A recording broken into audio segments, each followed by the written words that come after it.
Well, so আমরা এবার সরাসরি মুভ করি। আমরা এই যে ক্রিয়েট ওয়ার্কফ্লো এইখানে আমরা ক্লিক করে দেই। আমরা এখান থেকেও করতে পারতাম, বাট আমরা করে ফেলেছি। Welcome to এনএটেন। সো এইটাই হচ্ছে এনএটেনের ভিতরকার ইন্টারফেস, যেটাই আপনারা সবসময় আসলে ইউজ করবেন এখানে। তো এইখানে আমরা কি দেখতে পাচ্ছি, প্রথমে এখানে আমরা এই যে এই সাইটের এগুলো যদি আমরা বাদ দেই, তাহলে আমরা জাস্ট কি দেখবো, টোটাল একটা ব্ল্যাঙ্ক স্পেস আছে এখানে। আর এইখানে নিচে কয়েকটা অপশন আছে, মাঝখানে একটা অপশন আছে, উপরে তিনটা অপশন আছে, এইখানে আবার আমাদের তিনটা অপশন আছে। এন্ড উপরে সেভ এর একটা অপশন আছে, এন্ড এখান থেকে এই যে অ্যাক্টিভ করার একটা অপশন আছে। আর এই এই যে প্রজেক্ট শেয়ার করার কথা বলছিলাম, প্রজেক্ট শেয়ার করার একটা এখান থেকে অপশন আছে। সেখান থেকে আপনি অন্য কোনো ইউজারের সাথে চাইলে আপনি প্রজেক্ট শেয়ার করতে পারবেন। তো আমাদের আসলে শেয়ার করার মতো কোনো প্রজেক্ট মানে হবে না আপাতত, ফিউচারে লাগলেও এটা আমরা করব। তো এখানে আমাদের সর্বপ্রথম কাজটা কি হবে, আমাদের সর্বপ্রথম কাজ হচ্ছে এইখান থেকে এসে এই যে মাই ওয়ার্ক ফ্লো, এই মাই ওয়ার্ক ফ্লো নামে আমাদের এই ওয়ার্ক ফ্লোটা ক্রিয়েট হয়েছে। আমরা কি করব, এই ওয়ার্ক ফ্লো নেমটাকে চেঞ্জ করে দিব এখান থেকে। সো আমরা এখান থেকে দিয়ে দিলাম যে ধরেন আমাদের N8N, ধরেন হচ্ছে আমরা এভাবে দিয়ে দিই N8N ব্যাচ 1। হ্যাঁ, সো এটা আমরা দিয়ে দিলাম যে আমাদের এই ব্যাচের নাম অনুযায়ী N8N ব্যাচ 1 নাম দিলাম। এন্ড এখান থেকে দেখতে পাচ্ছেন একটা আমাদের এখান থেকে সাকসেস মেসেজ চলে আসছে যে work flow successfully created. So আমাদের অবশ্যই এখানে আপনি এসে যতবার ওয়ার্ক ফ্লো বানাবেন একটা মিনিংফুল নাম দিবেন। আমি এটা টেস্ট পারপাসে দিয়েছি, এই জন্য আমি এরকম একটা নাম দিয়েছি, বাট আপনারা অবশ্যই মিনিংফুল নাম দিবেন। So let's go. এবং আমরা যদি এবার একটু ব্যাক করি, এবার এখানে ব্যাক করলে দেখবো আমাদের এই যে N8N ব্যাচ 1 নামে নতুন একটা ওয়ার্ক ফ্লো এখান থেকে ক্রিয়েট হয়ে গেছে, যেটা আমরা আমাদের এই ওভারভিউতেও পাবো এন্ড আমাদের এই যে পার্সোনাল ড্যাশবোর্ডে গেলে এখানেও আমরা দেখতে পাবো। তো আমরা আবার ভিতরে চলে যাই, আমাদের আজকে ভিতরের বিষয়টা দেখার কাজ ছিল। আজকে ভিডিওটা একটু বড় হবে, মনোযোগ দিয়ে দেখবেন। এন্ড তারপরে আমরা এখান থেকে প্রথমে পাচ্ছি কি ইডিটর। আমাদের এই উইন্ডোটা, এই যে পুরো আমরা যা দেখতে পাচ্ছি স্ক্রিনে, এই পুরোটাকে আমরা বলতেছি ইডিটর। সো এডিটর এখন আমাদের সিলেক্ট করা আছে। তারপরে সেকেন্ড হচ্ছে আমাদের এক্সিকিউট। সো আমাদের এই এডিটরের কোনো কিছু এক্সিকিউট হয়েছে কিনা, সো আমাদের এই এডিটরে কোনো কিছু এক্সিকিউশন হয় নাই, সেই জন্য দেখতে পাচ্ছি না। অ্যান্ড ফাইনালি আমরা এখান থেকে এভলিউশনে গিয়ে আমরা এখান থেকে ওই যে ওদের ভিডিও টিডিও দেখতে পাবো এগুলো। সো আমরা কি করবো, আমাদের কাজ থাকবে কোথায়, এডিটরের ভিতরে। সো আমরা এডিটরের ভিতরে গেলাম, যাওয়ার পরে এখানে আমাদের এই যে নিচে চারটা অপশন আছে, এই চারটা অপশন আমাদের কিভাবে কিভাবে কাজে লাগবে আমি একটু দেখাই। জাস্ট আমি এখন কি করতেছি সেটা ভুলে যান, আমি জাস্ট র্যান্ডমলি আমাদের যা মনে চাচ্ছে সেরকম আপাতত কিছু একটা নিতেছি। জাস্ট এরকম কিছু না, ধরেন এবার আমি এটাকে এরকম ঝুম টুম করে দিচ্ছি আমি। হ্যাঁ, সো এখন এই যে নিচের আমাদের এই কয়েকটা অপশন আছে, এই কয়েকটা অপশনের কাজগুলো আমরা এখান থেকে দেখতে চাই। সো প্রথমে আমাদের ধরেন এইটা আমাদের এইখানে আছে, বা আমাদের এইটা এইখানে কোথাও একটা চলে গেছে এইভাবে। সো আমরা যদি এইটাতে ক্লিক করি, এই যে প্রথম এটাতে, এটা হচ্ছে জুম টু ফিট, মানে এটা হচ্ছে আমাদের এই স্ক্রিন অনুযায়ী আমাদের স্ক্রিনে ফিট করে দিবে আমাদের পুরো প্রজেক্টটা। সো এটাতে ক্লিক করলাম এন্ড দেখতে পাচ্ছেন আমাদের এটা যেখানেই আমরা নিয়ে যাই না কেন, এখানে ক্লিক করলে আমরা একদম স্ক্রিনে আমাদের ওয়ার্ক ফ্লো স্ক্রিনে ফিট করে চলে আসবে। সো এখানে আরো বাড়লেও আমরা এখানে ক্লিক করে ঠিক করতে পারি। সেকেন্ড অপশন হচ্ছে প্লাস, এটা দিয়ে আমরা জুম করতে পারি। এই যে জুম করতেছি আমরা এক একটা জিনিস। আবার এখান থেকে work flow zoom out, so এটা হচ্ছে মাইনাস মানে জুম আউট। আবার এই ফিট দিলে ফিট হয়ে যাবে। অ্যান্ড থার্ড অপশনটা হচ্ছে ধরেন আমাদের এরকম ব্যাকাতারা আছে, আমি আরো একটা নোড নেই, ধরেন এখান থেকে একটা এআই এজেন্ট নেই। সো হ্যাঁ, এগুলো কি নিচ্ছে এগুলো আপনারা এখন জানেন না আমি জানি, বাট আমাদের ধরেন এরকম এলো মেলো এরকম অগুছালো একটা জিনিস আছে। সো এরকম একটা অগুছালো জিনিস আমরা পরবর্তীতে এসে নিজেরাও বুঝতে পারবো না। তো এই জন্য আমাদেরকে কি করতে হবে, এই যে এই অপশনটা আছে, এটা হচ্ছে আমাদের এই টাইডি আপ। এই টাইডি আপ দিয়ে কি হবে, আমাদের এগুলো সবগুলোকে একটা সুতার মতো করে আর কি বেঁধে দিবে। মানে দেখেন আমি ক্লিক করলে কি হয়, যে ক্লিক করার ফলে সবগুলো ওয়ান বাই ওয়ান, একটার পরে একটা একটার পরে একটা এরকম ভাবে আমাদের মানে সিরিয়ালাইজ করে সুন্দরভাবে আমাদেরকে সাজিয়ে দিয়েছে।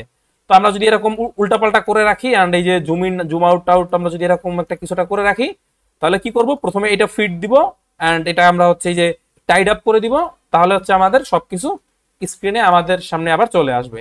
তো আমাদের হবে কি, বড় প্রজেক্টে কাজ করতে করতে অনেক সময় আমরা এরকম এই টুল দুটো ইউজ করা লাগবে। আর জুম ইন আর জুম আউট করার জন্য আরেকটা অপশন হচ্ছে, আপনি এইখানে কোনো একটা ফাঁকা জায়গাতে, এই যে এইখানে এইখানে এইসব ফাঁকা জায়গাতে একটা ক্লিক করবেন। ক্লিক করার পরে আপনার কিবোর্ডের কন্ট্রোল চেপে ধরে আপনি এরকম একটা অপশন দেখবেন, হাতের মতো একটা অপশন চলে আসছে। এই হাতের অপশন দিয়ে আপনি যখন টান দিবেন তখন দেখবেন এই পুরো স্ক্রিন সহ এটা মুভ হচ্ছে। আর শুধু সিঙ্গেল টান দিলে কিন্তু দেখেন এই সিলেক্ট হয়। হ্যাঁ, বাট এখানে আপনি কন্ট্রোল চেপে ধরে টান দিলে পুরো স্ক্রিন সহ মুভ হবে। সো এইটা আপনি হচ্ছে স্পেস যদি আপনি চেপে ধরেন, স্পেস চেপে ধরলেও হবে, অথবা আপনি কন্ট্রোল চেপে ধরলেও হবে।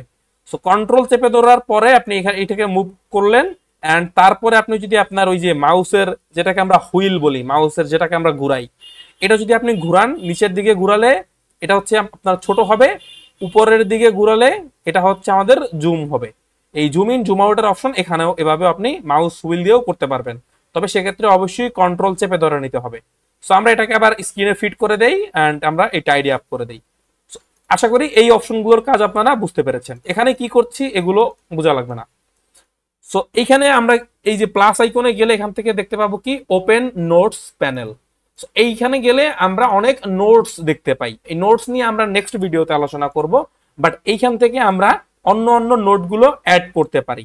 যেমন আমরা এখান থেকে এই যে এআই এজেন্ট অ্যাড করেছি, এই কোড নোড অ্যাড করেছি, এগুলো অ্যাড করার জন্য এই যে এইখানে প্লাসে ক্লিক করতে হবে। ভিতরে গেলে আমরা এখান থেকে আমরা কয়েকশো নোট এখান থেকে আমরা পেয়ে যাব। এন্ড তারপরে হচ্ছে আমরা ঠিক আছে, আমরা নোডের বিষয়টা আমরা বুঝলাম। এন্ড আচ্ছা, নোড অন করার পরে আমরা বাইরে ক্লিক করলেই নোটটা আবার এখান থেকে অটোমেটিক ক্লোজ হয়ে যাবে। সো আমরা এই টাইডি আপ করে দেই, ফিট করে দেই। এন্ড আমরা এখান থেকে আরেকটা অপশন দেখতে পাচ্ছি, এইটা কি add sticky note. Sticky note আপনারা অনেকেই চিনেন, যারা চিনেন না তাদেরকে বলি, আমরা যে ওই যে আমরা এই যে আমাদের বাসার ভিতরে আমরা ওই যে লাল নীল হলুদ কালারের অনেকগুলো আমরা স্টিকারের মতো লাগাই, এবং সেখানে আমাদের মানে আমাদের যেই কাজগুলো থাকে আমাদের টুডুতে বা আমাদের লিস্টে যেই পেন্ডিং কাজগুলো থাকে বা আমরা কি কি করতে চাই বা আমাদের উইশ, এগুলো আমরা লিখে রাখি। তো এইটাকে বলা হয় স্টিকি। সো স্টিকিতে ক্লিক করি, এই যে দেখেন এখানে একটা স্টিকি এখান থেকে চলে আসছে। এটার কোনো কাজ নাই, এখানে আপনি জাস্ট লিখে রাখতে পারবেন। হ্যাঁ, এরকম আপনি লিখে রাখতে পারবেন যে মাই নেম ইজ ধরেন ড্যাশ ড্যাশ ড্যাশ ড্যাশ, দিয়ে আমি দিলাম এই যে my name is dash dash dash, এখান থেকে চলে আসছে। তো এইখান থেকে আপনি চাইলে যদি বিস্তারিত লিখতে চান, সো এই যে এখান থেকে এই বিস্তারিত লিখতে পারবেন, লিঙ্ক অ্যাড করতে পারবেন। তো এটা জাস্ট একটা নোডের মতো, একটা হচ্ছে আমরা ওই যে নোটপ্যাড ইউজ করি সেরকম একটা নোটপ্যাড। সো আপনি কোনো কাজ করার আগে এখান থেকে চাইলে এরকম একটা স্টিকি নোট ক্রিয়েট করে নিতে পারেন, যে এখান থেকে কাজ শুরু করার আগে আপনি ওয়ান বাই ওয়ান এখান থেকে ধরেন আপনি প্রথমে বলতে পারেন যে ক্রিয়েট করবেন, তারপরে আপনি 2 নম্বরে গিয়ে বলবেন যে আপনি হচ্ছে ধরেন টেস্ট করবেন, ইত্যাদি ইত্যাদি, সো অন অনেক কিছু করতে পারেন। সো আমাদের এই ক্রিয়েট টেস্ট এরকম ওয়ান বাই ওয়ান এগুলো চলে আসবে। এটা হচ্ছে স্টিকি। অ্যান্ড থার্ড এখানে একটা অপশন আছে আস্ক, এখান থেকে আস্ক, এখান থেকে এআই। সো এই এআই এর কাছে আপনি জিজ্ঞেস করতে পারেন, আপনার এখান থেকে একটা পার্সোনাল এআই ওরা এখান থেকে দিয়ে দেয়। এইখান থেকে আপনি ওকে যা খুশি তাই আপনি জিজ্ঞেস করতে পারেন আপনার এই কাজ সম্পর্কে, এনোটেন সম্পর্কে, যে আমি এই কাজটা করতেছি, এটা এই প্রবলেম আসতেছে, একটা এরর আসতেছে। সো ও আপনাকে স্টেপ বাই স্টেপ বলে দিবে যে কেন এরর আসতেছে, কেন প্রবলেম হচ্ছে। এখান থেকে জাস্ট আপনি হচ্ছে আর একটু পড়লেই বুঝতে পাবেন, দ্যাটস ইট। সো এই হচ্ছে আমাদের এনোটেনের টোটাল ওয়ার্কফ্লো, অ্যান্ড এই ওয়ার্কফ্লোর ভিতরে যা যা আছে সবকিছু। তাহলে আমরা কি কি পেলাম, এখান থেকে আমরা fit screen, zoom, zoom out, এখান থেকে আমরা পেলাম এই যে ব্যাক, এই যে এখান থেকে এটা দিলে আমাদের এই যে ব্যাক হবে, সবার ফিট করে দেই। তারপর এখান থেকে এটা দিলে আমরা টাইডি আপ, অ্যান্ড এইগুলো আমরা দেখলাম, অ্যান্ড এগুলো দিয়ে নোড অ্যাড করে, নতুন নোড, অ্যান্ড এটা দিয়ে স্টিকি অ্যাড করে, অ্যান্ড এটা হচ্ছে আমাদের পার্সোনাল এআই এনোটেনের ভিতরে। ফাইনালি আমাদের সব কাজ শেষ। এখন আমরা এখান থেকে বের হয়ে যদি যাই, তাহলে আমাদের কোনো কাজ সেভ থাকবে না। এটা ওয়ার্নিং অলরেডি দিয়ে দিছে যে তুমি যদি এখান থেকে বের হয়ে যাও তাহলে সবকিছু ডিলেট হয়ে যাবে। এই যে আমরা এতক্ষণ কষ্ট করে এত কিছু ক্রিয়েট করলাম, এগুলো ডিলেট হয়ে যাবে। সো অবশ্যই বের হওয়ার আগে এখান থেকে এটা আপনার হচ্ছে অটো সেভ হয় না, সেভ করে দিবেন। সেভ করে দেওয়ার পরে এইখান থেকে আমরা বের হয়ে চলে যেতে পারবো। সো এবার হচ্ছে আমরা এই যে আমাদের এনোটেন ব্যাস 1 নামে যেটা ক্রিয়েট করছিলাম, এটার ভিতরে যদি আবার পরবর্তীতে ঢুকলে দেখবো যেখানে রেখেছিলাম সেখান থেকে চলে এসেছে।